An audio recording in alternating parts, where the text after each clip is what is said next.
हाय दोस्तों, स्वागत है आपका मेरे इस यूट्यूब चैनल में जिसका नाम है नेटवेव इंस्टीट्यूट। दोस्तों, अगर अभी तक आपने चैनल को सब्सक्राइब नहीं किया है तो प्लीज़ आप चैनल को सब्सक्राइब कीजिए, वीडियोस को देखिए और लाइक कीजिए। दोस्तों, आज मैं आपसे डिस्कस करने वाला हूँ DCA सेकेंड सेम का ID ट्रेंड्स का यूनिट नंबर 3। तो दोस्तों, इस यूनिट के अंदर आपको ई गवर्नेंस है, ई गवर्नेंस क्या होती है, ई डेमोक्रेसी क्या होती है, इसके अलावा CM helpline, MP online services किस तरह से काम करती हैं, आधार कार्ड क्या होता है, फिर कुछ उन्होंने साइबर क्राइम के बारे में भी डिस्कस किया हुआ है। तो ये सारी चीज़ें अभी हम इसी लेक्चर में आपसे डिस्कस करेंगे। तो दोस्तों, चलिए टाइम ना वेस्ट करते हुए शुरू करते हैं। What is e governance. अब दोस्तों आते हैं what is e governance. E governance होती क्या है। तो दोस्तों, जितनी भी गवर्नमेंट प्रोसेस हैं उन प्रोसेस के अंदर अगर कंप्यूटर को इन्वॉल्व कर लिया जाए तो वो हमारी ई गवर्नेंस कहलाती है। मैं फिर से बताता हूँ, जितनी भी गवर्नमेंट प्रोसेस हैं अगर उन प्रोसेस के अंदर कंप्यूटर को इंटीग्रेट कर दिया जाए या इन्वॉल्व कर लिया जाए तो वो मेरा जो है ई गवर्नेंस कहलाता है। अब इससे होगा क्या, इससे होगा ये दोस्तों कि जो प्रोसेस कंप्यूटर मतलब जो भी प्रोसेस है अगर उसमें कंप्यूटर इन्वॉल्व हो जाएगा तो प्रोसेस सिंपल हो जाएगी, अकाउंटेबल हो जाएगी, ट्रांसपेरेंट हो जाएगी। अब ये प्रोसेस होती क्या है। तो दोस्तों, प्रोसेस बहुत टाइप की होती है। कोई स्कीम देना, ये भी एक प्रोसेस है। कुछ एक जैसे कि बिजली का बिल भरना, ये भी एक प्रोसेस है। नल का बिल भरना, पानी का बिल भरना, ये भी एक प्रोसेस है। अगर इस प्रोसेस के लिए पब्लिक को परेशान होना पड़े, मान लीजिए सब ऑफलाइन होता तो आप जाके घंटों लाइन में खड़े रहते, फिर खड़े होकर आप अपना बिल भरते, फिर बिल में अगर मान ली गलती हो जाती उसको सुधरवाते, तो ये प्रोसेस काफ़ी लंबी हो जाती, टाइम वेस्ट होता। पहला ऐसा होता था, पर अब जितनी भी प्रोसेस है सब में कंप्यूटर इन्वॉल्व हो गया। जब कंप्यूटर इन्वॉल्व हो गया है तो प्रोसेस आसान हो गई है। आप घर बैठे आजकल बिल भर सकते हैं, घर बैठे ही उसका सुधार भी करवा सकते हैं। तो दोस्तों, ये जो मतलब इस पूरे कॉन्सेप्ट को ई गवर्नेंस कहते हैं। अब इससे होता क्या है, इससे होता है कि जो प्रोसेस होती है वो सिंपल, मॉरल, अकाउंटेबल और ट्रांसपेरेंट हो जाती है। अब जब ये चीज़ें आसान हो जाएंगी, कोई प्रोसेस आसान हो जाएंगी, सिंपल हो जाएंगी, अकाउंटेबल हो जाएंगी, तो इससे क्या होता है, गवर्नमेंट की पैठ बढ़ती है, गवर्नमेंट का जो सपोर्ट होता है वो बढ़ता है पब्लिक के बीच में, और एक विश्वास बढ़ता है गवर्नमेंट का पब्लिक के बीच में। दोस्तों, ये था हमारा ई गवर्नेंस। अब ई गवर्नेंस को कितने पार्ट में, मतलब ई गवर्नेंस इतने टाइप की हो सकती हैं। तो एक तो G2B बोलते हैं, गवर्नमेंट टू बिजनेस, ये प्रोसेस गवर्नमेंट टू बिजनेस हो सकती हैं। दूसरा होता है G2C, गवर्नमेंट टू सिटीजन, ये सारी प्रोसेस गवर्नमेंट टू सिटीजन के लिए हो सकती है। तीसरा होता है गवर्नमेंट टू एम्प्लॉय, ये सारी प्रोसेस जो है गवर्नमेंट टू एम्प्लॉय के लिए हो सकती हैं। फिर अगला है government to EI, government to educational institute, ये सारी प्रोसेस एजुकेशन इंस्टीट्यूट्स के लिए हो सकती हैं। अगला होता है गवर्नमेंट टू गवर्नमेंट, और उसका अगला होता है government to internal organisation, G2O। चलिए दोस्तों, इसको डिटेल में डिस्कस करते हैं आपसे। सबसे पहले आते हैं हम लोग गवर्नमेंट टू सिटीजन के ऊपर। कोई भी प्रोसेस अगर गवर्नमेंट ने कोई प्रोसेस या कोई स्कीम लॉन्च की है सिटीजन के लिए, उस प्रोसेस को वो प्रोसेस लॉन्च हुआ, उसमें कंप्यूटर का इन्वॉल्व हुआ है, तो वो हमारा एक टाइप का ई गवर्नेंस हो गया, जिसको हम गवर्नमेंट टू सिटीजन बोलेंगे। अब इसके अंदर किस टाइप की सर्विसेज आ गई, इस टाइप के अंदर सर्विसेज आ गई, जैसे आपका इनकम सर्टिफिकेट है, डोमिसाइल सर्टिफिकेट है, आपका बर्थ सर्टिफिकेट है। ये सारी सर्विसेज जो है गवर्नमेंट देती है, पर अगर इसमें कंप्यूटर इन्वॉल्व होगा तो ये प्रोसेस आसान हो जाएंगे। तो ये भी एक टाइप का ई गवर्नेंस है। दोस्तों, अगला टॉपिक है गवर्नमेंट टू बिजनेस। दोस्तों, गवर्नमेंट टू बिजनेस में क्या होता है, जैसे आप जानते हैं कि कोई भी देश है जो टैक्स कलेक्शन होता है, या कोई भी देश है वो बिना बिजनेस के नहीं चलता। जितना टैक्स कलेक्शन होता है वो सारा बिजनेस से ही होता है। तो गवर्नमेंट जो है बिजनेसमैन्स के लिए या बिज़नेस के लिए बहुत सारी स्कीम्स लेके आती है। अब उस स्कीम्स को वो स्कीम्स आती है, तो उस स्कीम्स को लॉन्च करने से लेके इम्प्लीमेंट करने तक अगर कंप्यूटर इन्वॉल्व रहेगा तो ये भी एक टाइप का ई गवर्नेंस है। तो ये जो है हमारा G2B कहलाता है। दोस्तों, अगला जो अगला ई गवर्नेंस है वो है गवर्नमेंट टू गवर्नमेंट। अब दोस्तों, गवर्नमेंट टू गवर्नमेंट का मतलब ये हो गया, अगर कोई सेंट्रल गवर्नमेंट है, मान लीजिए एक एग्जांपल है, अगर सेंट्रल गवर्नमेंट कोई स्कीम लॉन्च करती है स्टेट गवर्नमेंट के लिए, तो उस स्कीम में कंप्यूटर इन्वॉल्व रहेगा तो ये भी एक तरह का ई गवर्नेंस रहेगा। इससे क्या होगा, इससे ये होगा कि पूरी प्रोसेस जो है वो ट्रांसपेरेंट रहेगी। या फिर अगर स्टेट गवर्नमेंट कोई एक प्रोसेस लॉन्च करती है किसी विलेजेस के लिए, मान लीजिए कोई एक स्कीम लॉन्च हुई विलेजेस के लिए, तो विलेजेस में उस प्रोसेस की रिस्पॉन्सिबिलिटी ग्राम पंचायत के ऊपर आती है। तो ग्राम पंचायत भी अपने आप में एक छोटी सी गवर्नमेंट है। तो ये अगर इसमें कंप्यूटर इन्वॉल्व रहेगा तो ये सारी प्रोसेस जो है ये भी ई गवर्नेंस के अंदर आएगी। तो ये भी एक टाइप की ई गवर्नेंस है। और दोस्तों अगला है गवर्नमेंट टू एम्प्लॉय। कोई भी देश है दोस्तों, अगर उस देश में वो गवर्नमेंट सबसे बड़े एम्प्लॉयर होती है, मतलब गवर्नमेंट इतने लोगों को जॉब्स देती है, तो गवर्नमेंट क्या करती है, इन एम्प्लॉयज़ के लिए भी बहुत सारी स्कीम्स लॉन्च करती है। तो ये भी एक टाइप का ई गवर्नेंस है। इन स्कीम्स को उन तक पहुंचाना, उनको प्रोवाइड करना। अगर ये लोग सेटिस्फाइड रहेंगे तो काम अच्छे से करेंगे, काम अच्छे से करेंगे तो गवर्नमेंट अच्छे से चलेगी। तो ये भी एक टाइप का ई गवर्नेंस है। दोस्तों अगला जो ई गवर्नेंस है वो है गवर्नमेंट टू एजुकेशन इंस्टीट्यूट। अब दोस्तों क्या है कि देश की पब्लिक को एजुकेट करना बहुत इम्पोर्टेंट टास्क है और रिस्पॉन्सिबिलिटी आती है किसी भी देश के एजुकेशन इंस्टीट्यूट्स के ऊपर। अब एजुकेशन इंस्टीट्यूट्स के ऊपर जो स्कीम्स लॉन्च होती हैं वो सारी जो है उन तक पहुंच सकें अच्छे से, वो सारी ट्रांसपेरेंट रहें।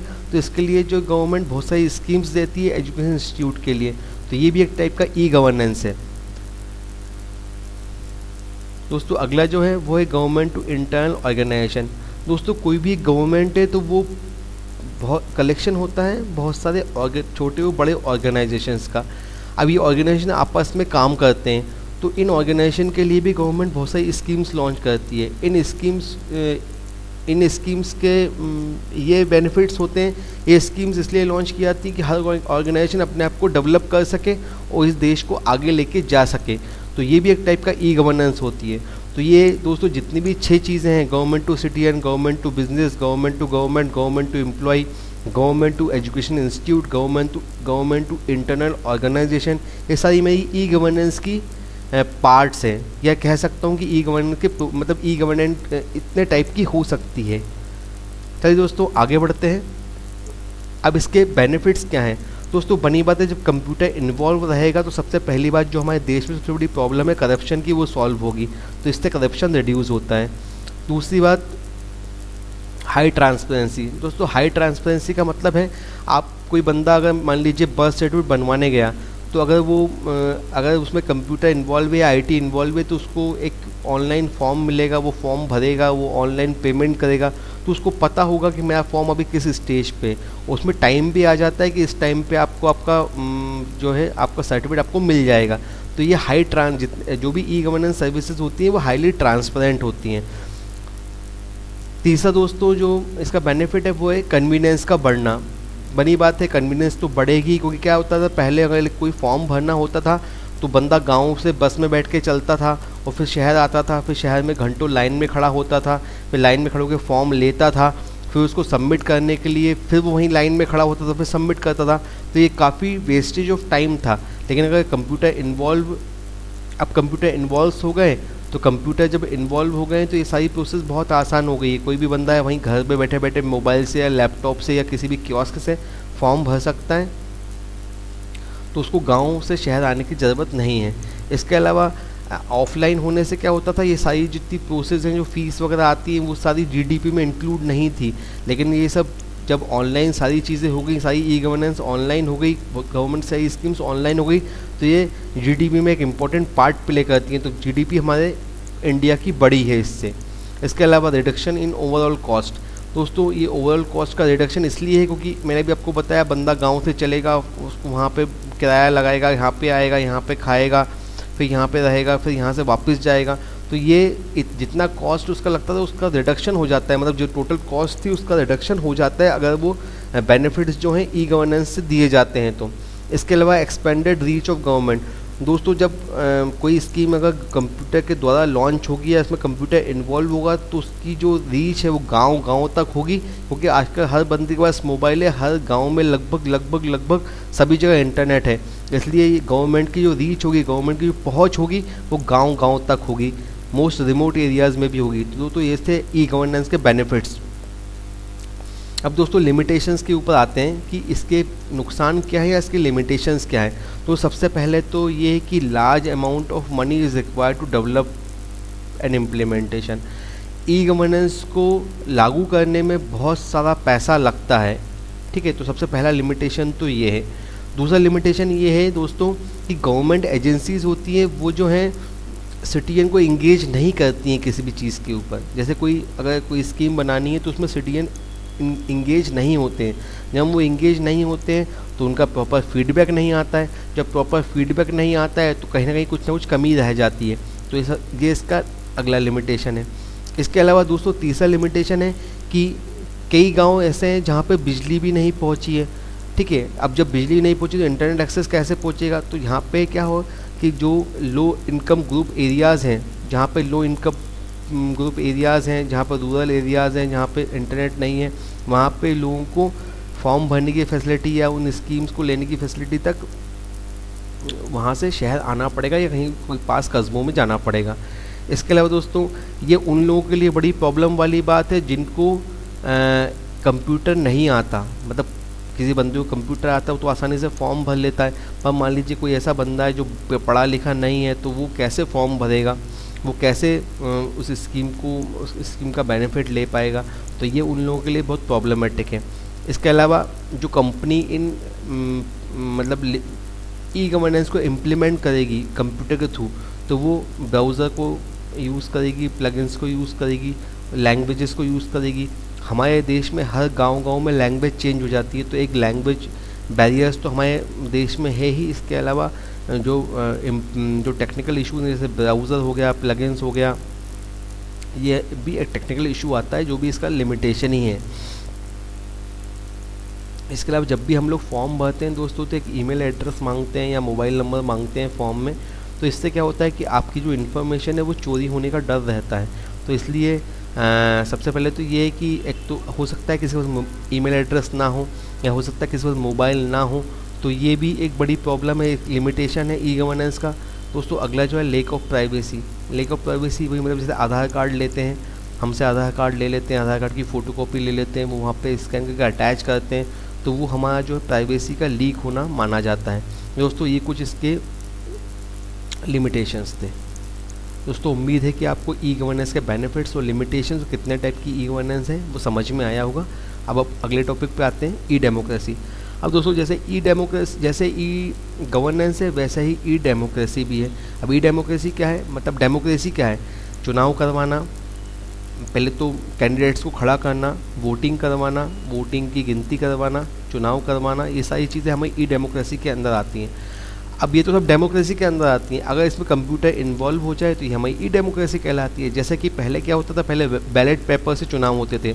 अब बैलेट पेपर चुनाव होते थे तो काफ़ी पैसा लगता था, क्योंकि बैलेट पेपर छपवाना, फिर उसके बाद वोटिंग करने में भी टाइम लगता था, फिर गिनने में भी टाइम लगता था, फिर इतने सारा मेन पावर लगता था। पर आजकल क्या हो गया, मशीन से वोटिंग काउंटिंग हो गई, मशीन से वोटिंग हो गई। तो इससे क्या होता है, ये कंप्यूटर इन्वॉल्व हो गया, तो इससे क्या हुआ, वोटिंग भी आसान हो गई। वोटिंग आसान होने के साथ साथ क्या हो गया, कंप्यूटर इन्वॉल्व हो गया तो इसके साथ गिनती भी आसान हो गई, और जो मेन पावर लगता था वो भी लगभग आधा हो गया। दोस्तों ये जो है ये ई डेमोक्रेसी ही है। अब अभी गवर्नमेंट इसके ऊपर काम कर रही है, ई वोटिंग के ऊपर, मतलब आप अपने मोबाइल से वोट दे सकते हैं, कहीं पे भी जाएंगे। ई कॉन्स्टिट्यूशन के ऊपर, जो कॉन्स्टिट्यूशन है, ई इलेक्शंस के ऊपर, तो ये की पॉइंट्स हैं ई डेमोक्रेसी के। मतलब अब जो आने वाला टाइम है उस पर आपको वोट देने जाने की ज़रूरत भी नहीं है। आप अपने अंगूठे से, अपने मोबाइल फ़ोन से खुद ही वोट दे सकते हैं। तो दोस्तों ये था हमारा ई डेमोक्रेसी। अब दोस्तों अगला है पब्लिक प्राइवेट पार्टनरशिप। दोस्तों क्या होता है कि पब्लिक प्राइवेट पार्टनरशिप, सबसे पहले मैं आपको इसकी डेफिनेशन बताता हूँ।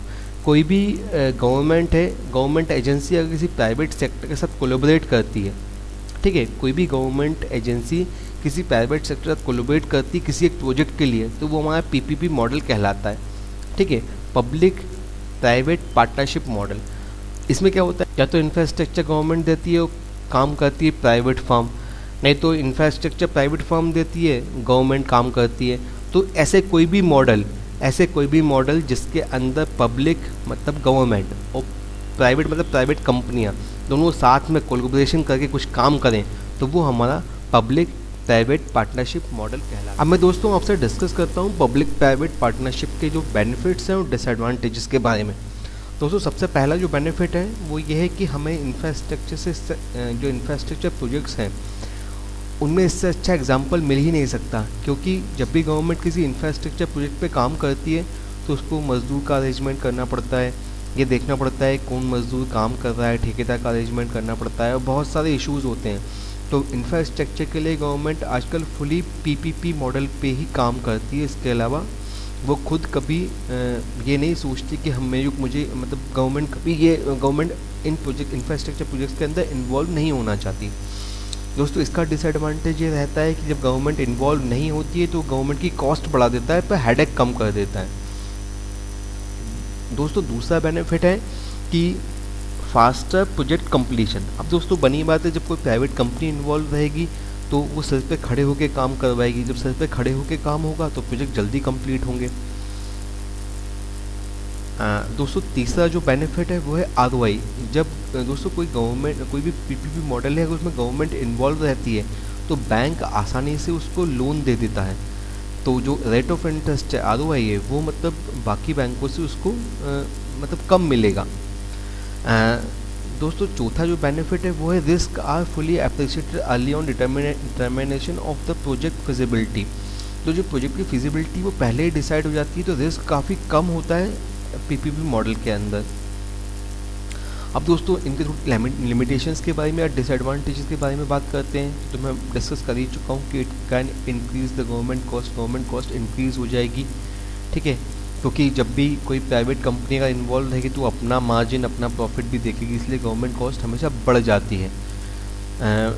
इसके अलावा इसका डिसएडवांटेज ये है कि जो पार्टनरशिप है वो मतलब कॉस्ट इफेक्टिव पार्टनरशिप के लिए रिक्वायर्ड होती पर हो नहीं पाती वो। मतलब कहने का मतलब ये है कि गवर्नमेंट कंपनी जब भी पीपीपी मॉडल लॉन्च होगा तो प्राइवेट कंपनी हमेशा अपना फ़ायदा ज़्यादा देखेगी बनिस्बत गवर्नमेंट के। तीसरा डिसएडवांटेज है दोस्तों कि जो प्रॉफिट होता है उसके अंदर पीपीपी मॉडल के अंदर वो प्रॉफिट जो है कंपनी के पास जाने का ज़्यादा चांस। प्राइवेट कंपनी जब अपना बेनिफिट देखती है तो प्राइवेट कंपनी प्रॉफिट को भी अपनी तरफ खींचने की कोशिश करती है। और इसके अलावा क्या है कि completion, complexity, scope of the project, ये सब जो है अगर गवर्नमेंट इन्वॉल्व रहेगी और मान लीजिए लॉस हो जाता है तो ये सारा गवर्नमेंट के सिर पे भी पड़ता है। तो इसलिए ये इसका एक डिसएडवांटेज है। इसके अलावा दोस्तों अगला जो डिसएडवांटेज है वो ये है कि अगर कोई आपने प्रोजेक्ट किसी को दिया हुआ है पीपीपी मॉडल पर, तो अगर गवर्नमेंट के पास उसके एक्सपर्ट पर्सन्स नहीं हैं तो ये बहुत मुश्किल होता है कि फिर पूरा कंट्रोल जो है वो प्राइवेट कंपनी के हाथ में ही चला जाता है। जैसे कि मैं एक एग्जांपल बताता हूँ, मान लीजिए कहीं फाइबर ऑप्टिक बिछानी है किसी गवर्नमेंट प्रोजेक्ट के लिए और उन्होंने किसी कंपनी को हायर किया, तो अगर गवर्नमेंट के पास फाइबर ऑप्टिकल केबल के एक्सपर्ट नहीं हैं तो क्या होगा, पूरा जो भी नॉलेज रहेगा वो प्राइवेट कंपनी वालों के रहेगा, इसलिए गवर्नमेंट को उनकी ही सुननी पड़ेगी। तो ये थोड़ा सा एक डिसएडवांटेज है पीपीपी मॉडल के अंदर। तो दोस्तों ये थे बेनिफिट्स और डिसएडवांटेजेस। चलिए दोस्तों मूव करते हैं अगले टॉपिक के, क्योंकि ये बताती है या फिर ये अब दोस्तों मैं आपके सामने डिस्कस करना चाहूँगा UIDAI के बारे में।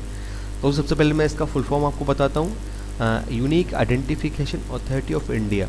दोस्तों ये जो एजेंसी है इसको 12 जुलाई 2016 को गवर्नमेंट ऑफ इंडिया ने बनाया था अंडर द एक्ट 2016।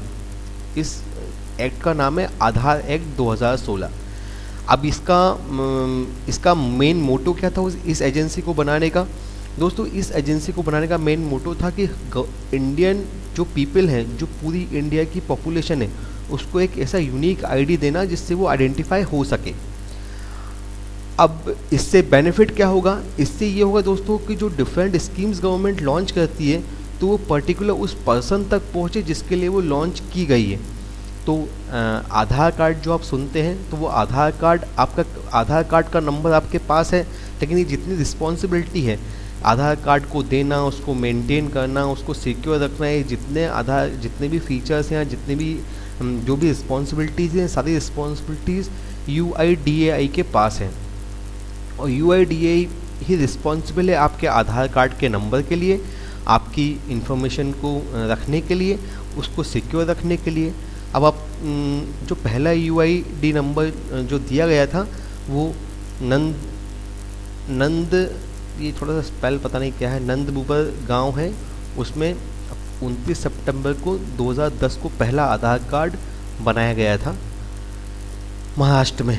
तो दोस्तों अभी तक जो UIDAI ने इसने 124 करोड़ आधार कार्ड बना लिए हैं, जो 124 करोड़ इंडियंस के हैं, और ये निरंतर संख्या जारी है, निरंतर ये काम चल रहा है। तो दोस्तों ये था UIDAI का एक छोटी सी एजेंसी है, जो कि आधार, छोटी सी तो नहीं कह सकता, काफ़ी बड़ी एजेंसी है, जो इस पूरे डेटा को एनालिसिस करती है, इस डेटा को रखती है। जो स्कीम्स लॉन्च होती हैं वो सब इसके माध्यम के द्वारा ही, आपके आधार कार्ड के माध्यम के द्वारा ही आप तक पहुंचती हैं। ये मैंने एक छोटा सा पिक्चर लिया हुआ है आप लोगों के सामने, माय आधार माय प्राइड। आपके पास भी आधार होगा जो लोग सुन रहे हैं मुझे, तो ये आधार कार्ड जो है UIDAI ने दिया हुआ है आपको। अब दोस्तों आधार है क्या? तो दोस्तों आधार क्या है? एक 12 डिजिट का रैंडम नंबर है। ये रैंडम नंबर हर इंडियन के पास होना चाहिए। कोई भी सर्विसेज अगर आपको एंजॉय करना है जो गवर्नमेंट ऑफ इंडिया की तरफ से दी जाती हैं, उस सर्विस के अंदर इस 12 डिजिट आधार कार्ड का यूज़ होगा। ये हर इंडियन रेसिडेंट को यूनिकली आइडेंटिफाई करता है। इस आधार कार्ड के अंदर आपकी बायोमेट्रिक इन्फॉर्मेशन होती है। बायोमेट्रिक इन्फॉर्मेशन मतलब आपका जो फिंगरप्रिंट्स है वो, आपके आँख के जो आइरिस हैं वो, और इस आधार कार्ड से आप डिफरेंट स्कीम्स जो गवर्नमेंट द्वारा लॉन्च की जाती हैं उसको आप एंजॉय कर सकते हैं, उसको आप ले सकते हैं। दोस्तों ये आधार कार्ड इंडिया में तो है ही है, इसके अलावा ये अमेरिका में सोशल सिक्योरिटी नंबर के नाम से है। मतलब अमेरिका वाले भी हर अमेरिकन रेसिडेंट को एक नंबर देते हैं जिससे वो यूनिकली आइडेंटिफाई होता है, तो उसको अपन सोशल सिक्योरिटी नंबर बोलते हैं। तो दोस्तों ये आधार कार्ड क्या होता है ये आपको पता ही है मैंने जितने मुझे पता था वो मैंने आपको बता दिया। और ये इस आधार कार्ड से पूरा डेटा, मतलब इंडियन, जैसे इंडिया है तो इंडियन गवर्नमेंट को ये पता होना चाहिए कि हमारे नागरिक कहाँ कहाँ पर हैं, क्या हैं वो, क्या कर रहे हैं, कौन सी स्कीम्स का लाभ ले रहे हैं, कौन सी स्कीम्स उन तक पहुँचनी चाहिए। तो ये एक आधार कार्ड से ही उनके पास पूरा डेटा रहता है इंडियन गवर्नमेंट के पास, जिससे वो आपको पूरा मतलब एनालाइज कर सकते हैं कि हमें यहाँ पे ये डेटा या ये फैसिलिटीज़ यहाँ पे देना है। तो दोस्तों और ये टोटल फ्री है, टोटल ट्रांसपेरेंट है। आप मोबाइल से भी अपना आधार कार्ड देख सकते हैं। चलिए दोस्तों अब आगे आते हैं। ये मैंने एक छोटा सा पिक्चर दिया हुआ है, आप अपना मोबाइल नंबर आधार कार्ड में अपडेट कर सकते हैं, उससे भी यूनिक आइडेंटिफाई रहेंगे। आधार कार्ड अभी सभी चीज़ों के लिए रिक्वायर्ड है, चाहे वो बैंक अकाउंट खोलना हो या फिर ड्राइविंग लाइसेंस बनवाना हो या पासपोर्ट बनवाना हो या आप कोई इनकम सर्टिफिकेट या बर्थ सर्टिफिकेट बनवा रहे हैं, तो आधार कार्ड सब में कंपलसरी है, मैंडेटरी है। अब दोस्तों अगला जो टॉपिक है वो MP ऑनलाइन सर्विसेज के बारे में। दोस्तों ये MP ऑनलाइन सर्विसेज है क्या? आपने सुना भी होगा, आपने देखा भी होगा कि MP ऑनलाइन के कियोस्क के पास चले जाओ, MP ऑनलाइन के पास चले जाओ।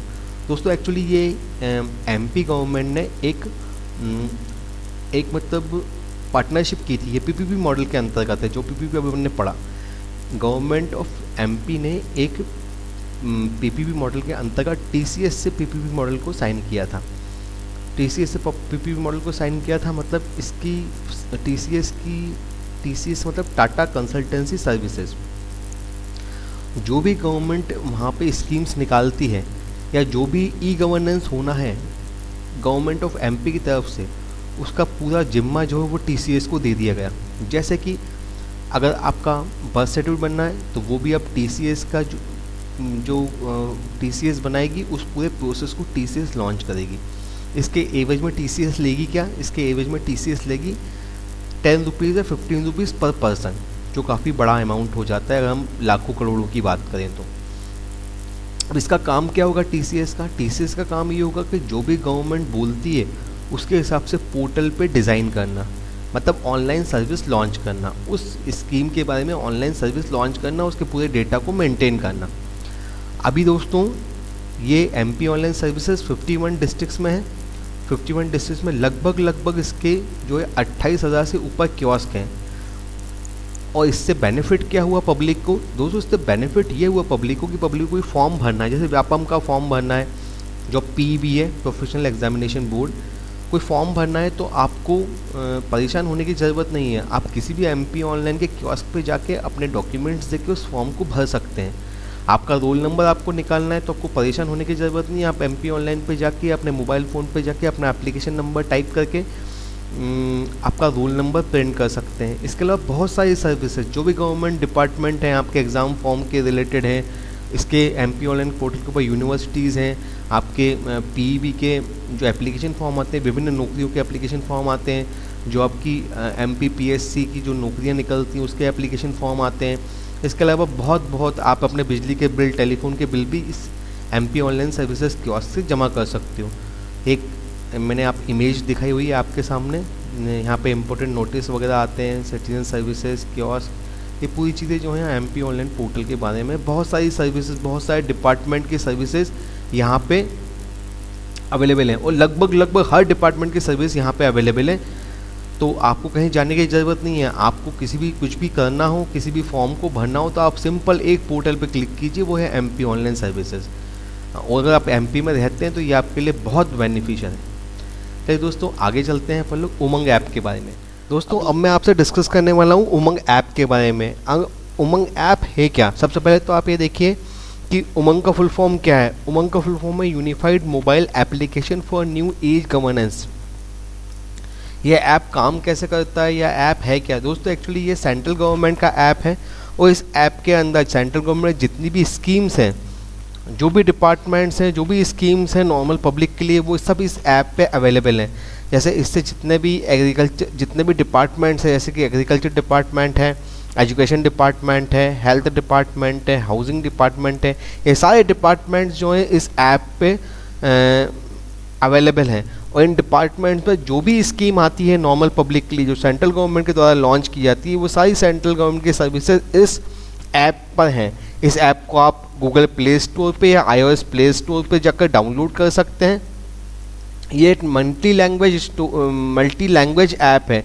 मल्टी लैंग्वेज ऐप का मतलब ये जहाँ पे भी जो आपकी लोकेशन है, वो इस लोकेशन में जो भी लैंग्वेज चलती है उस लोकेशन के हिसाब से, उस ऐप के हिसाब से ये काम करेगा। और इसको national e governance division maintain करती है, ऑपरेट करती है।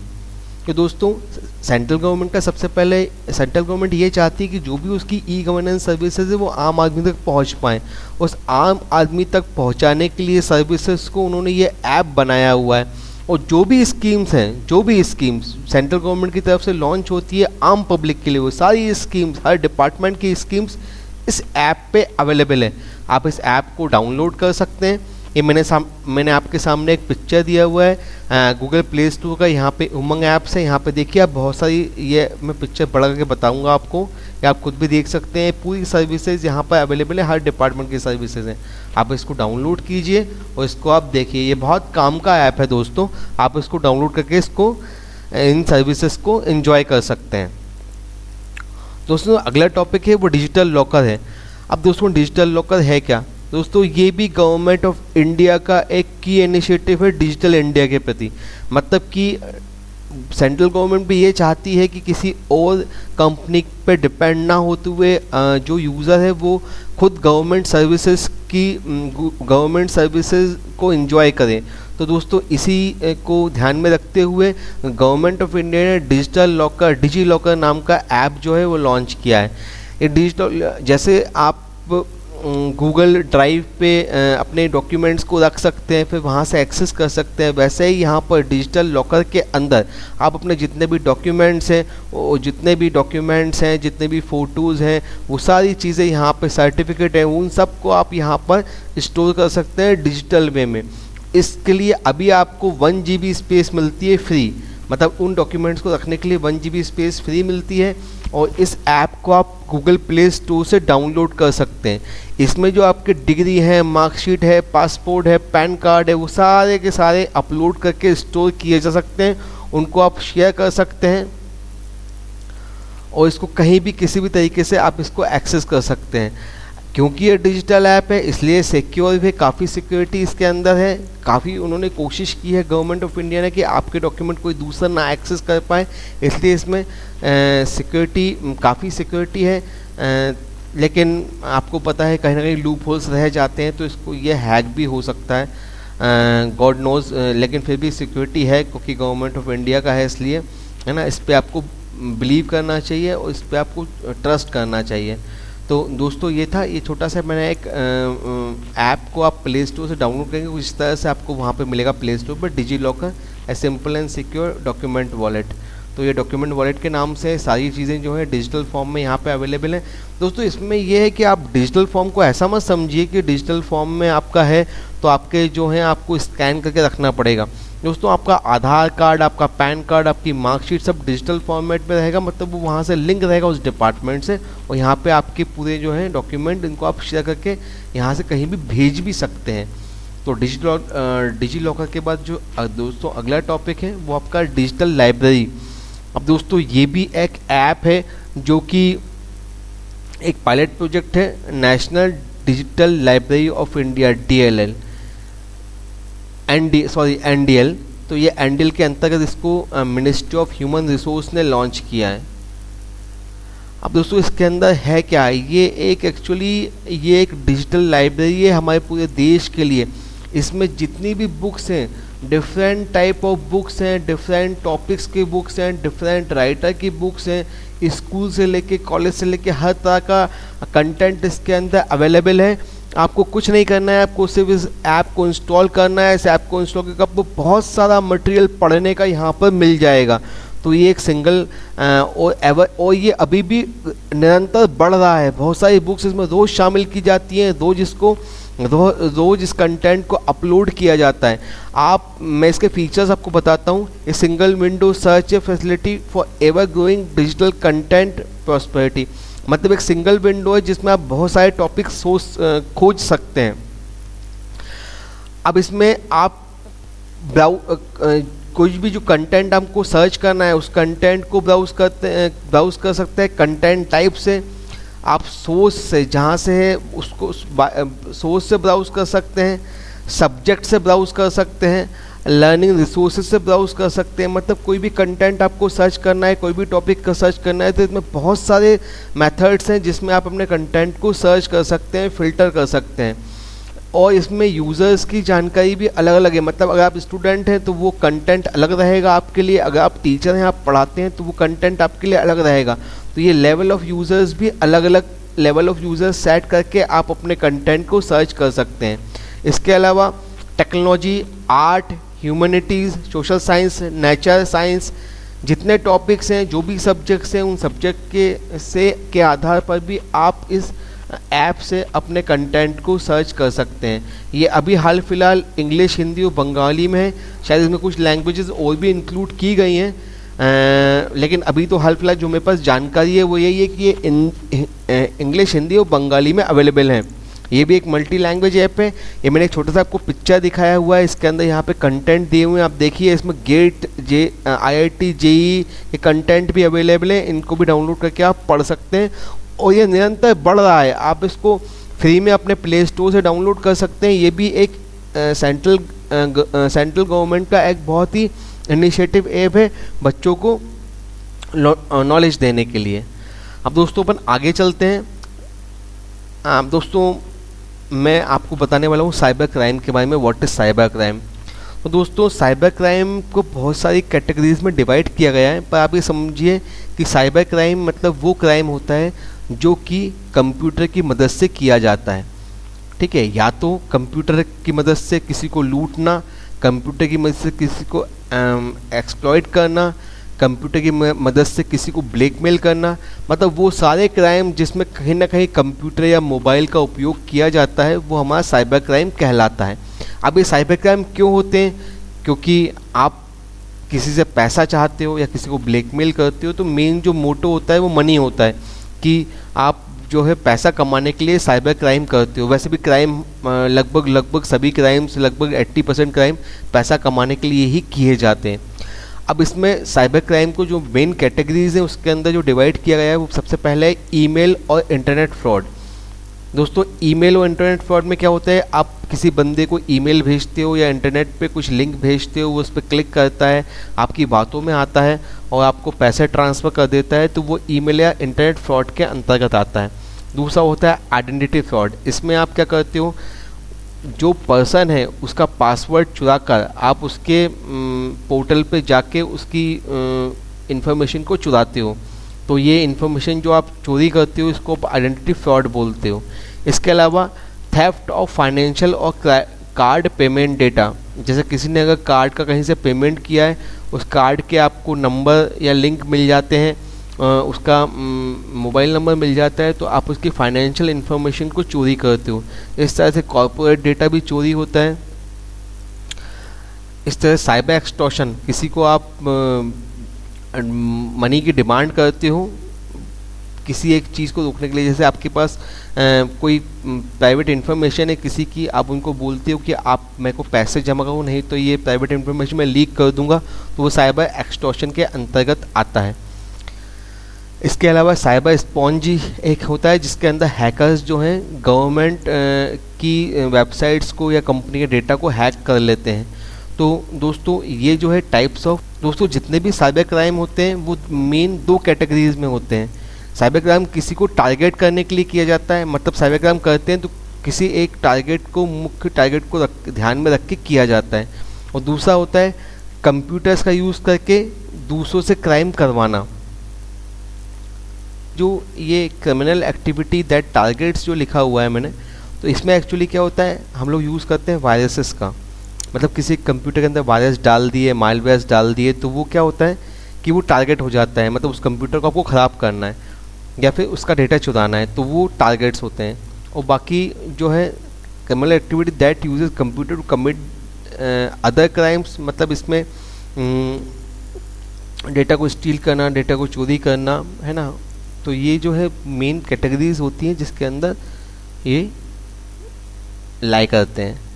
अब दोस्तों अगला जो है मालवेयर्स होते हैं। अब मालवेयर्स होते क्या, आपने सुना होगा मालवेयर है, मालवेयर आ गया, वायरस आ गया, ये हो गया, वो हो गया, कंप्यूटर स्लो हो गया, कंप्यूटर हैंग हो गया, वायरस आ गया। तो एक्चुअली ये वायरस होते क्या हैं, ये सब अभी अपन डिटेल्स इसकी देखेंगे। तो दोस्तों मालवेयर का फुल फॉर्म जो है, या फिर अपन कह सकते हैं कि मालवेयर जो है शॉर्ट फॉर्म है मैलिक्यूअस सॉफ्टवेयर का। अब मैलिक्यूअस सॉफ्टवेयर्स होते क्या हैं दोस्तों, वो प्रोग्राम्स जो आपकी बिना मर्जी के आपके कंप्यूटर के अंदर आ जाएं। दोस्तों फिर से सुनिएगा, वो कंप्यूटर प्रोग्राम जो आपकी बिना मर्जी के आपके कंप्यूटर के अंदर आ जाएं और आपके कंप्यूटर को ख़राब कर दें, आपके डेटा को चुरा लें, आपके कंप्यूटर को स्लो कर दें, आपकी बिना परमिशन के आपके डेटा को हैक कर लें, आपके डिवाइसेस को ख़राब कर दें, वो सारे हमारे जो है मालवेयर की कैटेगरी में आते हैं। अब दोस्तों ये एक्चुअली बनाता कौन है, तो दोस्तों ये कंप्यूटर प्रोग्रामर्स होते हैं जिनको अपन हैकर्स बोलते हैं। वो हैकर्स एक्चुअली ज़्यादा हैकर्स जो हैं वो अपना दिमाग का लोहा मनवाने के लिए इन वायरसेस को, इन मालवेयर्स को बनाते हैं। कुछ हैकर्स अपना दिमाग का लोहा मनवाने के लिए बनाते हैं, कुछ हैकर्स पैसे चुराने के लिए या सेंसिटिव इन्फॉर्मेशन को चोरी करने के लिए या मनी बनाने के लिए या एक्सटॉर्शन करने के लिए इन मालवेयर्स को बनाते हैं। तो दोस्तों जो मालवेयर्स होते हैं वो मेन 3 कैटेगरी में डिवाइड करते हैं। एक तो वॉर्म्स होता है, दूसरा होता है वायरस, तीसरा होता है ट्रोजन। अब वॉर्म्स क्या होता है, वायरस क्या होता है, ट्रोजन क्या होता है। वॉर्म्स दोस्तों क्या होता है, एक पीस ऑफ सॉफ्टवेयर होता है ना, एक छोटा सा सॉफ्टवेयर होता है जो कि आपके सिस्टम पे ऑटोमेटिक आ जाता है और अपने आप को मल्टीप्लाई करता है। ठीक है, आपको पता ही नहीं पड़ेगा कि वो अपने आप को मल्टीप्लाई कर रहा है, वो धीरे धीरे अपने आप को मल्टीप्लाई कर रहा है। एक कॉपी बनी, फिर दूसरी कॉपी बन गई उसी की, उसी प्रोग्राम की तीसरी कॉपी बन गई, फिर उसी प्रोग्राम की चौथी कॉपी बन गई, और फिर अगर आपने पेन ड्राइव लगाई तो उस पेन ड्राइव में वो ऑटोमेटिक कॉपी हो गया, फिर सेकंड कंप्यूटर में चला गया, वो कंप्यूटर से कंप्यूटर जो है कॉपी होता चला जाता है। अब दोस्तों दूसरा होता है वायरस। वायरस क्या होता है दोस्तों, वायरस भी एक कंप्यूटर प्रोग्राम है, कंप्यूटर कोड है। ठीक है, ये भी अपने आप सिस्टम के अंदर आ जाता है। ठीक है, अब सिस्टम के अंदर आने के बाद ये क्या करता है, ये मल्टीप्लाई नहीं करता है अपने आप को, क्या करता है ये ऐसे एक्शन परफॉर्म करता है, ये ऐसा एक्शन परफॉर्म करता है कि जो मशीन को गड़बड़ करे, है ना। मशीन सिस्टम को हैंग करना, कीबोर्ड रुक जाना, माउस रुक जाना, ठीक है, और ये अपने आप को मतलब कंप्यूटर से कंप्यूटर नहीं, उसी कंप्यूटर में कॉपी करने लगता है अपने आप को। तो दोस्तों ये जो है ये वायरस कहलाता है। अब दोस्तों अपन डिस्कस करते हैं ट्रोजन के बारे में। ट्रोजन भी एक कंप्यूटर प्रोग्राम है, ये अपने आप को रिप्रोड्यूस तो नहीं करता है, लेकिन ये करता क्या है, ये वेट करता है यूज़र की किसी एक्टिविटी के लिए। यूज़र ने जब भी वो एक्टिविटी परफॉर्म करी ये ऑटोमेटिक एक्टिवेट हो जाता है और ये डैमेज करना स्टार्ट कर देता है, उसके बाद ये फैलना शुरू होता है। तो दोस्तों 3 कैटेगरीज होती हैं, वॉर्म, वायरस और ट्रोजन। वॉर्म क्या करता है, मैंने बता दिया है आपको, अपने आप को रिप्रोड्यूस करता है और स्प्रेड करता है कंप्यूटर से कंप्यूटर पे। वायरस क्या करता है, वायरस भी अपने आप को स्प्रेड करता है, पर क्या करता है, ये कंप्यूटर को ख़राब करने का काम करता है। और ट्रोजन क्या करता है, ट्रोजन भी ये करता है कि अपने आप को स्प्रेड, जब मतलब ये एक एक्टिविटी के लिए वेट करता है, जब भी वो एक्टिविटी परफॉर्म होती है फिर ये डैमेज करना शुरू कर देता है और स्प्रेड हो जाता है। अब दोस्तों ये तो हो गए कि ये मालवेयर इतने टाइप्स के होते हैं, वॉर्म, वायरस और ट्रोजन। अब एक्चुअली इनके कुछ टाइप्स और भी हैं, जैसे कि रैनसॉमवेयर। अब रैनसॉमवेयर करता क्या है, रैनसॉमवेयर का काम है आपको ब्लैकमेल करना। अब ब्लैकमेल कैसा होता है, आपकी इन्फॉर्मेशन को चुराना फिर आपको ब्लैकमेल करना, आपके फोटोग्राफ या फिर कुछ भी जो भी आपका डेटा है उसको आप कॉपी कर लेना और फिर आपको ब्लैकमेल करना। दूसरा होता है स्पाईवेयर, स्टील्स योर डेटा। ये क्या करता है, वो तो ब्लैकमेल करता है, पर ब्लैकमेल ये क्या करता है, ये आपके डेटा को स्टील कर चुराता है। अब डेटा किसी भी टाइप का हो सकता है। तीसरा होता है एडवेयर। अब दोस्तों क्या हो, देखा होगा आपने कभी कंप्यूटर्स में ऑटोमेटिक ऐड आना शुरू हो जाते हैं, आप नहीं चाहते फिर भी वो आपके ऐड आपके सामने आते हैं। तो ये क्या करता है, आपके सिस्टम पे आ जाता है और एड्स को आपके सिस्टम पे दिखाने लगता है। इन एड्स को जब ये दिखाता है तो आपका सिस्टम ऑटोमेटिक स्लो होने लगता है। ये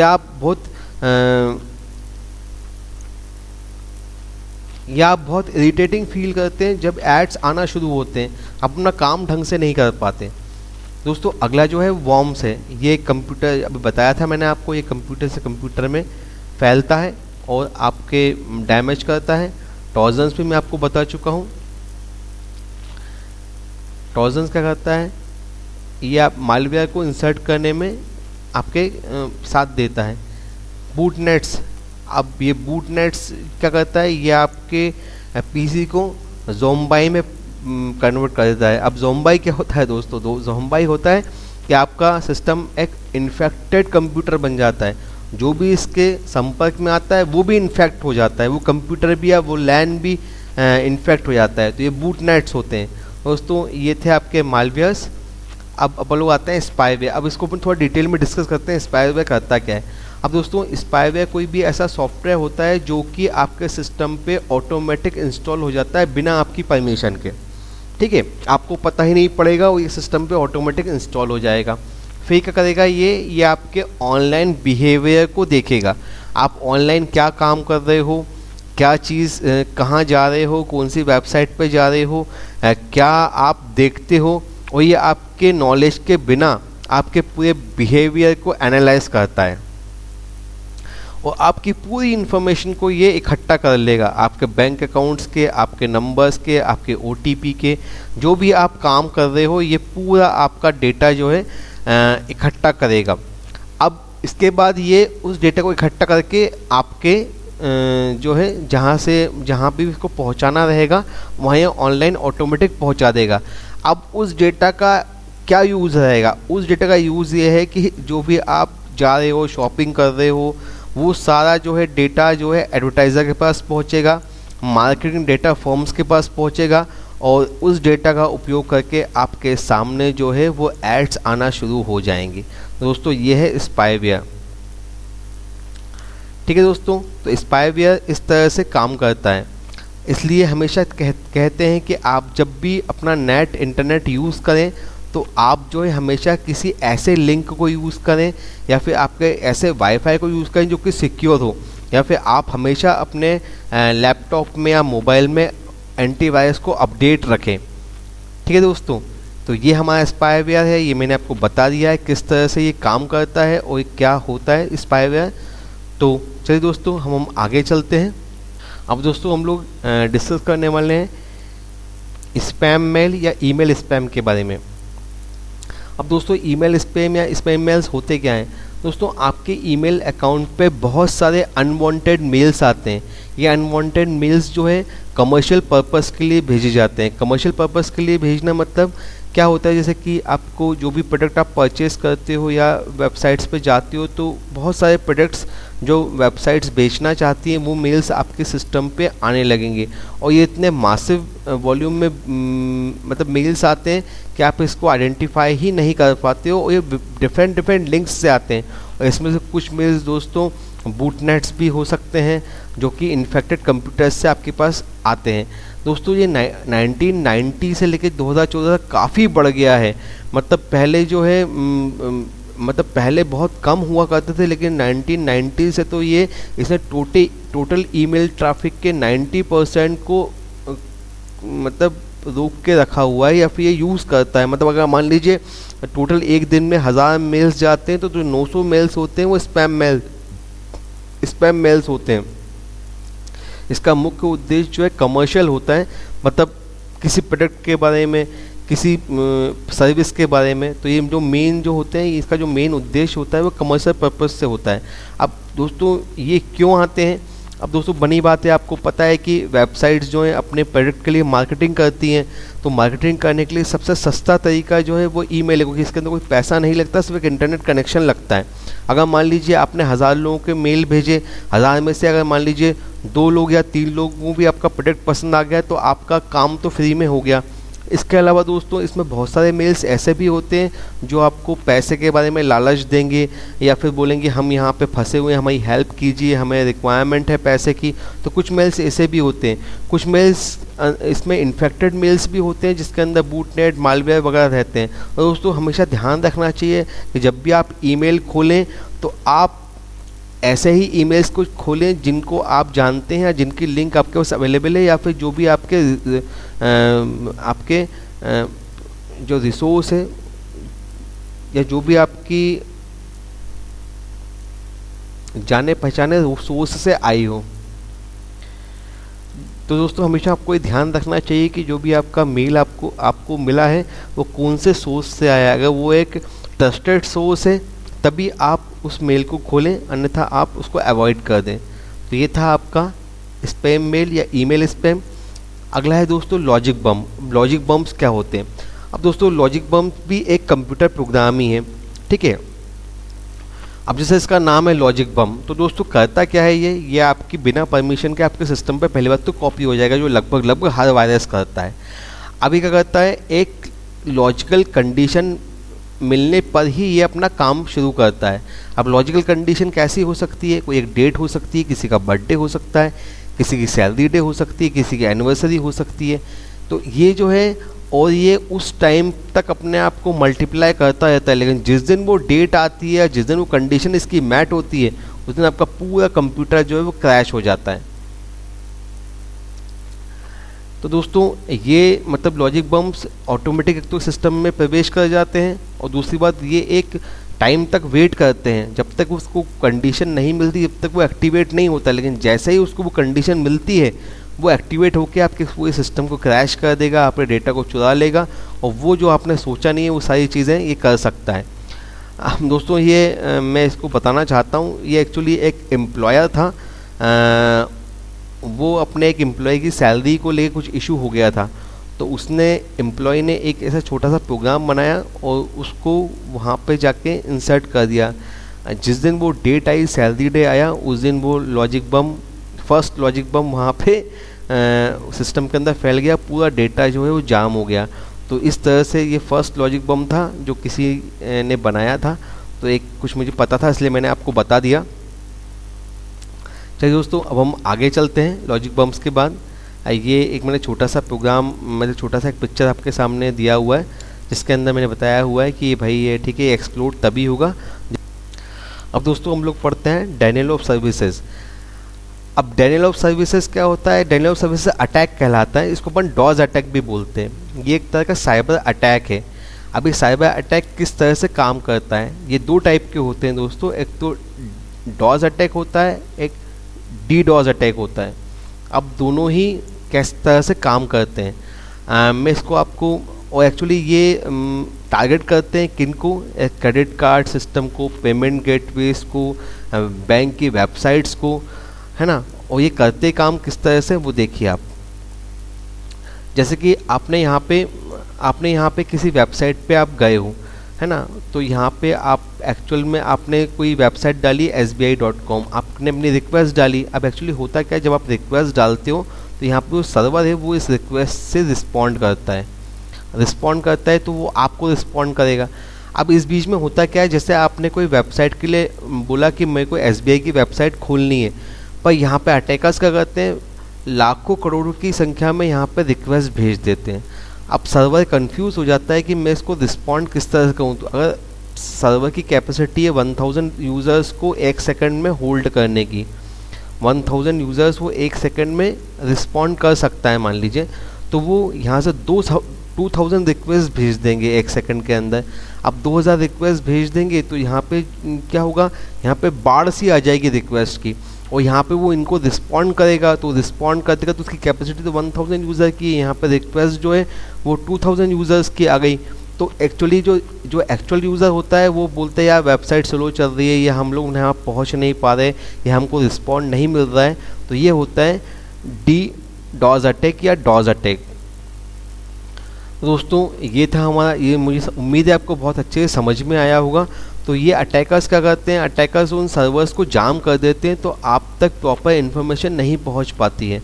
तो इसको DDoS अटैक या डॉस अटैक, दो टाइप के होते हैं, डॉस अटैक और DDoS अटैक। डॉस अटैक में क्या होता है दोस्तों, सिर्फ एक सर्वर होता है और एक ही सिस्टम होता है, यहीं पे फ्लडिंग हो जाती है, ठीक है। लेकिन DDoS अटैक में डिस्ट्रीब्यूटेड तरीके से होता है, मतलब बहुत सारे यूज़र आते हैं एक साथ और फिर अटैक करते हैं। तो ये डॉस अटैक और DDoS अटैक कहलाता है।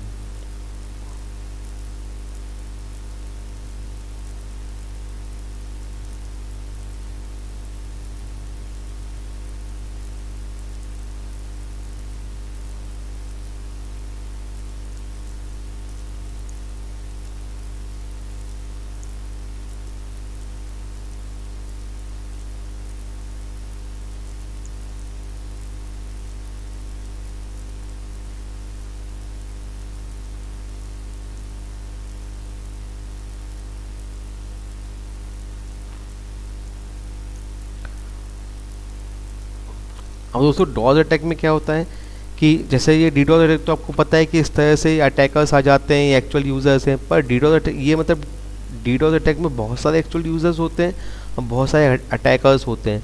लेकिन अगर मैं डॉस अटैक की बात कहूँ तो एक्चुअल यूज़र कितने होंगे, एक ही एक्चुअल यूज़र है और एक ही जो है अटैकर है। तो वो सर्वर को यहाँ पर जाम कर देगा, तो सर्वर यहाँ पर इसको रिस्पॉन्ड नहीं कर पाएगा। तो जब हम एक यूज़र की बात करें और सिंगल अटैकर की बात करें तो वो हमारा डॉस अटैक कहलाता है। और जब हम बहुत सारे यूज़र्स की बात करें और बहुत सारे अटैकर्स की बात करें डिस्ट्रीब्यूटेड वे में, तो वो DDoS अटैक कहलाता है। इसको हम distributed denial of services attack भी कहते हैं। चलिए दोस्तों अब आगे बढ़ते हैं। हैकिंग। दोस्तों हैकिंग क्या होती है, तो अपन कह सकते हैं कि ये एक तरह की कंप्यूटर दादागिरी है ना।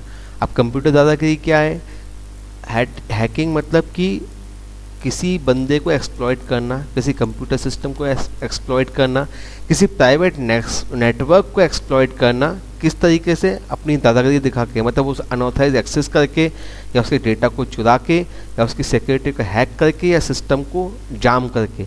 तो ये जितने भी मैंने बताया आपको, सारा जो है सारी कैटेगरी हैकिंग की ही है।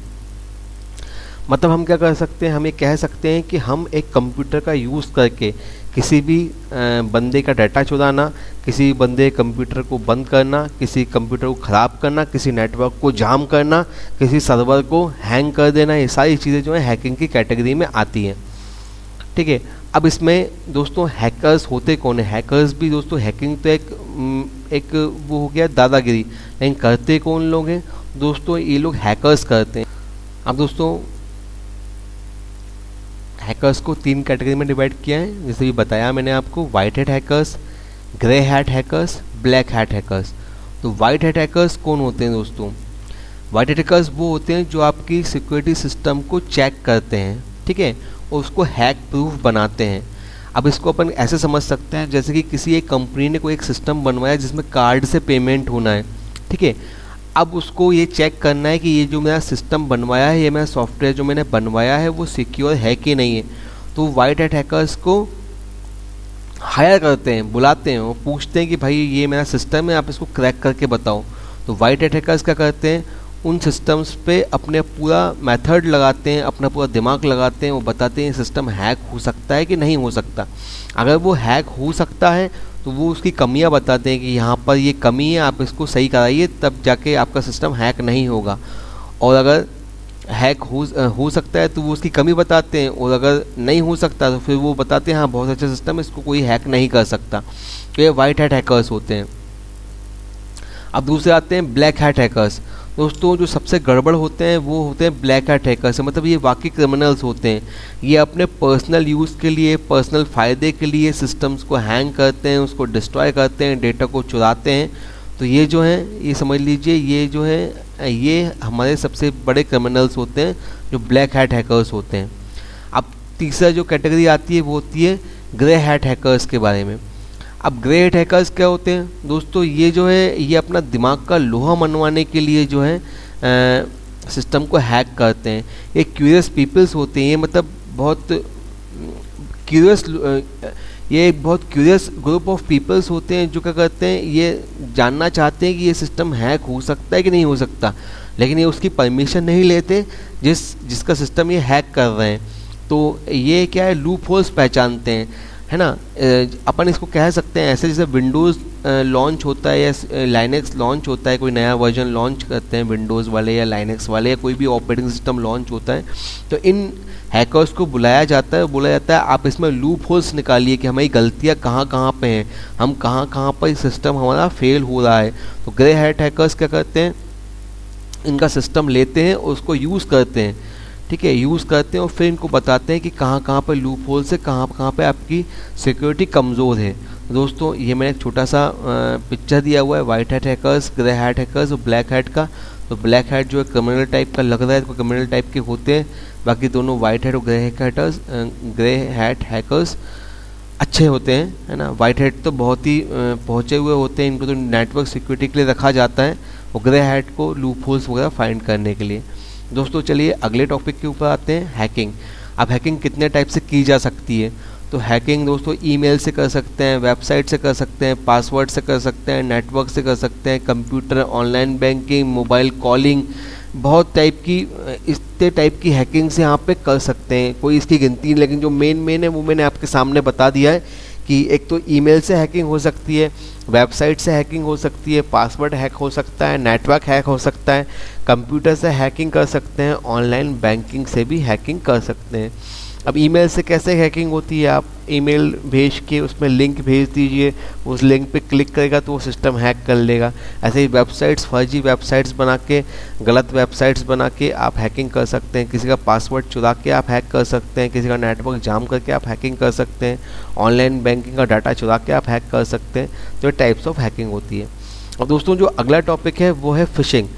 अब दोस्तों फ़िशिंग एक्चुअली होती क्या है दोस्तों, फ़िशिंग मैं आपको सिंपल बताता हूँ, जब हमको मछली पकड़ना होता है उसको फिशिंग बोलते हैं, तो ये भी उसी तरह की फ़िशिंग ही है।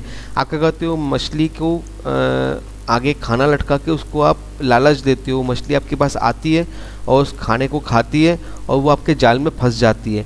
तो सेम यही टेक्नोलॉजी वो लोग यूज़ करते हैं, हैकर्स लोग। वो आपको क्या करते हैं, चारा डालते हैं।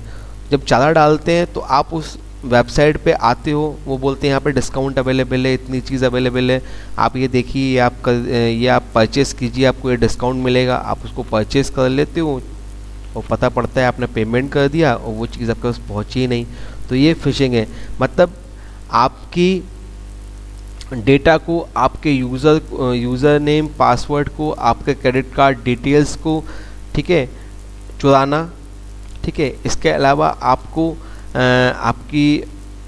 ऐसे मेल्स, ऐसे कॉल्स प्रोवाइड करना जिसमें आप लालच में आ जाओ, अपनी इन्फॉर्मेशन दे दो, तो ये भी फिशिंग है, ठीक है। तो ये जितनी भी टाइप, मतलब आपको ललचा के, आपको लालच दे के आपकी इन्फॉर्मेशन को निकलवाना, ये फिशिंग के अंतर्गत आता है। और ये आजकल सोशल वेबसाइट्स पर, ऑनलाइन पेमेंट सिस्टम्स पर, फर्जी वेबसाइट्स पर काफ़ी हो रहा है। कई बार ऐसी वेबसाइट बनाते हैं जो बिल्कुल ओरिजिनल वेबसाइट्स जैसी लगती है और सेम टू सेम वैसी ही रहती हैं। जब आप उसमें अपना पासवर्ड डालते हैं तो वो पासवर्ड आपका चोरी हो जाता है और फिर वही उसी यूज़र ने वो पासवर्ड से वो दूसरी वेबसाइट्स पे जाकर आपका यूज़र नेम और पासवर्ड खोल सकते हैं।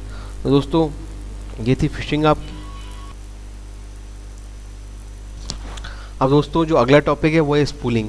अब स्पूलिंग एक्चुअली है क्या दोस्तों? स्पूलिंग क्या है? किसी भी स्पूलिंग मतलब आपको क्या है, जो ट्रस्टेड सोर्स है उससे भटका देना, ये स्पूलिंग का मेन काम होता है।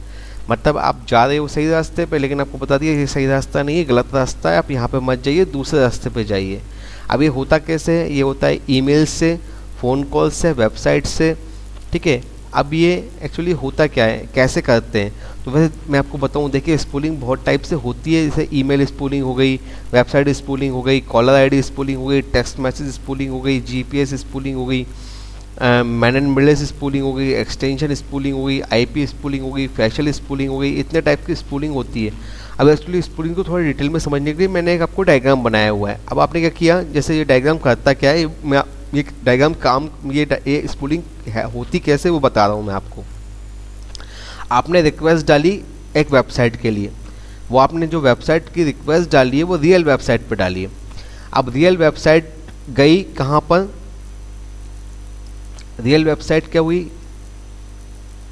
डीएनएस पे गई। ये डोमेन नेम सर्विस एक सर्विस होती है जो कि वेबसाइट को आईपी एड्रेस में कन्वर्ट करती है। अब इन अटैकर्स ने क्या किया, इस डीएनएस को हैक कर लिया। अब इस डीएनएस को उन्होंने हैक कर लिया, तो आपने रिक्वेस्ट डाली वो बिल्कुल सही डाली, लेकिन यहाँ पे जब डीएनएस हैक हो गया तो क्या हुआ, उसने ये आपकी वेबसाइट है रियल वेबसाइट, यहाँ पहुँचाने की बजाय आपको इस फेक वेबसाइट पे पहुँचा दिया। अब इस फेक वेबसाइट पे आप पहुँच गए, अब आपने अपनी शॉपिंग कर ली या फिर आपने बैंक अकाउंट अपना एक्सेस कर लिया, यहाँ पे यूज़र नेम पासवर्ड डाल के, उसको वहाँ कुछ भी नहीं बताया, तो आपको लगा पता नहीं क्या प्रॉब्लम है यार, ये तो मेरा अकाउंट बता ही नहीं रहा है। फिर आपने वापस इसको बंद किया, दोबारा से खोला, दोबारा से आप सही वेबसाइट पे पहुंच गए। पर अब हुआ क्या, जितनी देर आप सही वेबसाइट पे पहुंचोगे उतनी देर में तो आपका पूरा अकाउंट खाली हो चुका होगा। तो जो है इस तरह से आपका स्पूलिंग काम करती है, इस तरह से स्पूलिंग होती है। अब आप सोचिए कि जब डीएनएस ही यहाँ से उन्होंने एक्सेस कर लिया तो आप तो मतलब रियल पे कभी पहुँच ही नहीं पाओगे। पर ऐसा बहुत कम होता है, डीएनएस को मॉडिफाई करना बहुत मुश्किल है और ये बहुत, इसको करने के लिए बहुत दिमाग चाहिए। तो इस तरह से ये स्पूलिंग परफॉर्म होती है। मतलब अगर आपने ईमेल डाला, गलत ईमेल पे पहुंच गए, आपने वेबसाइट डाली, गलत वेबसाइट पे पहुंच गए, आप कॉलर आईडी, गलत कॉलर आईडी पे पहुंच गए, आपने टेक्स्ट मैसेज किसी को डाला, कहीं और टेक्स्ट मैसेज पहुंच गया, आप जीपीएस ऑन किया, कहीं और का कहीं और बताने लगा। तो इस तरह से दोस्तों ये स्पूलिंग होती है। इस तरह से आप जो है मतलब आप जाते तो सही सोर्स के लिए हो, पर आप ऐसे सोर्स के साथ कम्युनिकेशन कर लेते हो जिस सोर्स का आपसे कोई लेना देना नहीं है। इस तरह से होता क्या है, जो भी आपने इन्फॉर्मेशन वहाँ पे डाली वो आपकी वहाँ पे चोरी हो जाती है, जिसको अपन स्पूलिंग कहते हैं। दोस्तों ये मुझे उम्मीद है आपको समझ में आया होगा। अब दोस्तों अगला आते हैं आइडेंटिटी थेफ्ट के अंदर। अब दोस्तों अगला जो टॉपिक है वो है आइडेंटिटी थेफ्ट। अब आइडेंटिटी थेफ्ट परफॉर्म कैसे होता है, अगर अपन सिंपल भाषाओं में समझें कि आइडेंटिटी थेफ्ट होता क्या है, तो आइडेंटिटी थेफ्ट क्या होता है, आइडेंटिटी फ्रॉड क्या होता है कि आपका आधार कार्ड नंबर, आपका सोशल सिक्योरिटी नंबर, आपका ड्राइविंग लाइसेंस नंबर, आपका डेबिट कार्ड, क्रेडिट कार्ड के नाम, आपके नंबर्स, उनको चुरा कर आपकी परमिशन के बिना उनको यूज़ करना, वो हमारा आइडेंटिटी थेफ्ट कहलाता है। अब दोस्तों इसके अंदर दो चीज़ें आती हैं, इसको दो कैटेगरी में डिवाइड किया गया है, एक तो ट्रू नेम और दूसरा है अकाउंट टेक ओवर। अब ट्रू नेम में क्या होता है, आपकी पर्सनल इन्फॉर्मेशन को यूज़ किया जाता है, आपके फ़ोटो को यूज़ किया जाता है नए अकाउंट को ओपन करने के लिए। दोस्तों बहुत आसान है, फेसबुक पे जाइए, आप किसी भी बंदे का नाम देख लीजिए, उसका फ़ोटो देख लीजिए, उसको राइट क्लिक कीजिए, मार्केट से उसका फ़ोटो बनवाइए, ठीक है, और कोई भी एक आइडेंटिटी प्रूफ बनवा लीजिए, या तो अगर उसकी आइडेंटिटी प्रूफ वहाँ पे होगी फेसबुक अकाउंट पे, वो उसको डाउनलोड कर लीजिए, अकाउंट खुलवा लीजिए, उस अकाउंट से आप ट्रांजैक्शन करना शुरू कर दीजिए। तो मतलब आपके नाम, आपके फ़ोटो को यूज़ करके आपकी आइडेंटिटी को चुराना is the true name and identity theft. इसके अलावा दोस्तों अकाउंट टेक ओवर होता है। अकाउंट टेक ओवर में क्या होता है कि आपकी पर्सनल इन्फॉर्मेशन को पूरा एक्सेस किया जाता है, और उस पर्सनल इन्फॉर्मेशन को एक्सेस करके आपके मेल एड्रेस पे, आपके डेबिट कार्ड पे, आपके क्रेडिट कार्ड पे, आपके इंटरनेट मतलब आपका जो भी डेटा है उसको चुरा के यूज़ करना, वो आपका अकाउंट टेक ओवर होता है। मतलब एक तो हो गया कि आपका नाम चुरा के अकाउंट खोल लिया, और दूसरा हुआ कि आपका अकाउंट के इन्फॉर्मेशन चुरा के आपका अकाउंट एक्सेस कर लिया, और दोनों में ही दोनों आइडेंटिटी थेफ्ट होती है। एक छोटा सा मैंने पिक्चर दिया हुआ है, मतलब इसमें बंदे ने उसी की फ़ोटो लगाई हुई है, उसी की फ़ोटो लगा के उसे आइडेंटिटी थेफ्ट को परफॉर्म किया है। अब कितने टाइप के आइडेंटिटी थेफ्ट हो सकते हैं दोस्तों? फाइनेंशियल, आपका फाइनेंशियल डेटा चोरी हो सकता है। दूसरा मेडिकल, आपका मेडिकल डेटा चोरी हो सकता है, उससे इलाज कराया जा सकता है किसी का भी। अगर मतलब ये अपने यहाँ तो सर्विस अवेलेबल नहीं है, लेकिन फॉरेन वगैरह में ये अवेलेबल है मेडिकल, तो मेडिकल आइडेंटिटी थेफ्ट फॉरेन में ही परफॉर्म होता है। इसके बाद क्रिमिनल, जो डेटा क्रिमिनल है उस पर क्रिमिनल की आइडेंटिटी को चोरी करके, जैसे मान लीजिए क्रिमिनल है, उसकी आइडेंटिटी है, उसको चोरी करके कोई और अपराध कर देना, लेकिन वो बंदा तो जेल में है, वो जेल में होते हुए भी अपराध कर लेना, तो ये भी आइडेंटिटी थेफ्ट की कैटेगरी में आता है। बच्चों की फ़ोटोग्राफ वगैरह जो है सोशल सिक्योरिटी नंबर से या फेसबुक अकाउंट से या कहीं से भी उसको लेके बच्चों को एक्सप्लॉइट करना। इसके बाद सीनियर जो पर्सनल्स हैं उनकी आइडेंटिटी को चुरा कर उनको एक्सप्लॉइट करना। तो ये जितनी भी कैटेगरी हैं सब आइडेंटिटी थेफ्ट के अंदर आती हैं। अब दोस्तों हम लोग किस तरह से अब रोक सकते हैं इस आइडेंटिटी थेफ्ट को? तो सबसे पहली बात तो कि आपकी हार्ड कॉपीज़ को कहीं पे सुरक्षित रखिए, हार्ड कॉपीज़ को यहाँ फेंके नहीं, क्योंकि हार्ड कॉपीज़ से आपकी जो फ़ोटो कॉपीज़ हैं आधार कार्ड की, जो भी आपकी फ़ोटो कॉपीज़ वगैरह हैं उनको आप सुरक्षित रखें। दूसरा, अपने फाइनेंशियल स्टेटमेंट्स को हमेशा जांचते रहें। मतलब ऐसा नहीं कि आपने अकाउंट में कोई स्टेटमेंट कर दिया है, आप साल भर उसको देख ही नहीं रहे हो, तो आपके अकाउंट में जो एक्टिविटी हो रही है आप उसको एग्जामिन करें। दूसरा, आपके पासवर्ड को हमेशा एक स्ट्रॉन्ग पासवर्ड चूज़ करें और उसको बदलते रहें। दूसरा, आपके कंप्यूटर को प्रोटेक्ट करें, किससे? एंटीवायरस से, जो लेटेस्ट एंटीवायरस है उससे कंप्यूटर को प्रोटेक्ट करें। पब्लिक वाईफाई को अवॉइड करें, आप अवॉइड करें कि कहीं आपको फ्री वाईफाई मिल रही है उसको आपने यूज़ कर लिया, क्योंकि लगभग सभी वाईफाई जो पब्लिक वाईफाई हैं उसके अंदर चोरी होने की संभावना बहुत ज़्यादा रहती है। और आपका 2 फैक्टर आइडेंटिफिकेशन, मतलब आइडेंटिफाई करने के लिए हमेशा आप 2 फैक्टर्स रखें, एक फैक्टर्स ना रखें। जैसे आप पासवर्ड है, पासवर्ड के अलावा आपने अपना थंब इम्प्रेशन है या फिर आपने अपना फेस अनलॉक है, तो ये 2-3 फैक्टर्स हमेशा अपने आइडेंटिफिकेशन के लिए रखें। और जब भी आपके पास कोई मेल्स आते हैं जो अनट्रस्टेड सोर्स से हैं तो उनको आप ना खोलें, या फिर उनको बहुत सतर्क होकर खोलें। तो ये कुछ आप प्रिवेंशन आपको लेना है आइडेंटिटी थेफ्ट्स को से बचने के लिए। अब दोस्तों साइबर बताता हूँ कि किस तरह से साइबर क्राइम से अपन सेफ हो सकते हैं। तो आप अपने सॉफ्टवेयर को, ऑपरेटिंग सिस्टम को अपडेट रखें, आपके एंटीवायरस को अपडेट रखें, आप हमेशा स्ट्रॉन्ग पासवर्ड का यूज़ करें, किसी भी ईमेल अटैचमेंट को क्लिक ना करें जब तक वो ट्रस्टेड सोर्स से ना हो, जब तक अनट्रस्टेड वेबसाइट्स पे ना जाएं, ठीक है। अपनी पर्सनल इन्फॉर्मेशन को कभी किसी के साथ शेयर नहीं करें। कंपनीज़ भाई कोई रिक्वेस्ट अगर आपको कंपनी से आती है तो उसको आप जाने की बजाय डायरेक्ट कंपनी से कांटेक्ट करें।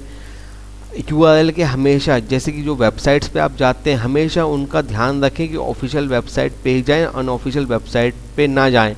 हमेशा अपने बैंक स्टेटमेंट पर नज़र रखें और देखें आपके स्टेटमेंट में क्या हो रहा है। तो दोस्तों ये था हमारा 3rd यूनिट DCA का, और लगभग इसमें सारे टॉपिक्स मैंने कंप्लीट करा दिए हैं और मुझे उम्मीद है कि आपको ये पूरा समझ में आया होगा। तो दोस्तों चलिए मिलते हैं आपको अगले वीडियो में। अगर आपने चैनल को सब्सक्राइब नहीं किया है तो प्लीज़ आप चैनल को सब्सक्राइब करें, वीडियोस को लाइक करें। Thank you. वंदे मातरम। जय हिंद।